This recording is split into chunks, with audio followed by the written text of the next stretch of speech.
பல நாள் விடுமுறைக்குப் பிறகு படகோட்டி ராமு ஜமீன்தாரிடம் வேலைக்கு சேருவதற்கு வந்தார்.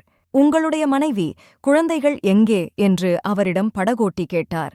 ஜமீன்தார் நடந்த நிகழ்வுகள் அனைத்தையும் தெளிவாக கூறியதும் அதனைக் கேட்ட படகோட்டி மிகவும் வருத்தமடைந்தான். ஜமீன்தார் நான் கூறியதைக் கேட்டு நீ ஏன் இப்படி வருத்தப்படுகிறாய் என்று கேட்டார். முதலாளி, அந்த படகில் பெரிதாக ஒரு ஓட்டை ஒன்று இருக்கிறது என்று கூறினான். இதைக் கேட்டதும் ஜமீன்தார் மிகவும் கவலையடைந்தான்.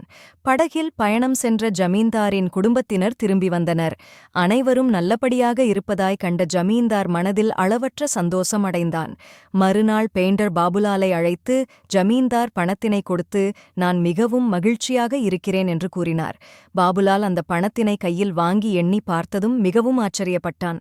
ஏனென்றால் கூறிய பணத்தை விட ஜமீன்தார் அதிகமாக பணம் கொடுத்திருந்தார்.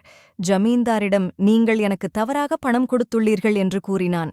ஜமீன்தார் பெயிண்டரிடம் நான் தவறாக கொடுக்கவில்லை, உன்னுடைய நேர்மையை எண்ணி பணம் கொடுத்திருக்கிறேன் என்று கூறினார்.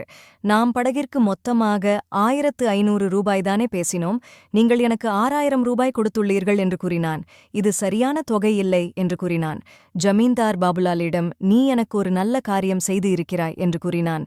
பெயிண்டர் ஜமீன்தாரியிடம் நான் அப்படி என்ன நன்மை செய்தேன் என்று கேட்டான். படகில் இருந்த ஓட்டையை அடைத்து இருக்கிறாய். எனக்கு படகில் ஓட்டை இருந்ததே தெரியாது என்றான்.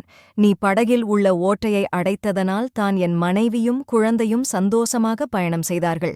நீ மட்டும் படகில் உள்ள ஓட்டையை அடைக்காமல் விட்டிருந்தால் இந்நேரம் என் குடும்பத்தினர் நீரில் மூழ்கி உயிரை விட்டு இருப்பார்கள். நீ செய்த காரியத்தால்தான் என் மனைவியும் குழந்தையும் இப்போது உயிருடன் இருக்கிறார்கள் என்றான் ஜமீன்தார். அதனால்தான் இந்த பணத்தினை உனக்கு நான் கொடுத்துள்ளேன் என்று ஜமீன்தார் கூறினார். அதற்கு உடனே பெயிண்டர் வேறு யாரையும் வைத்து ஓட்டையை அடைந்திருந்தால் கூட இவ்வளவு பணமாகியிருக்காது என்று கூறினான். ஜமீன்தார் இதற்கு மேல் நீ எதுவும் பேச வேண்டாம் என்று பெயிண்டரை பார்த்து கூறினான். நேர்மைக்கான இந்த பணம் உனக்கு வரவேண்டியதுதான் என்று கூறினான்.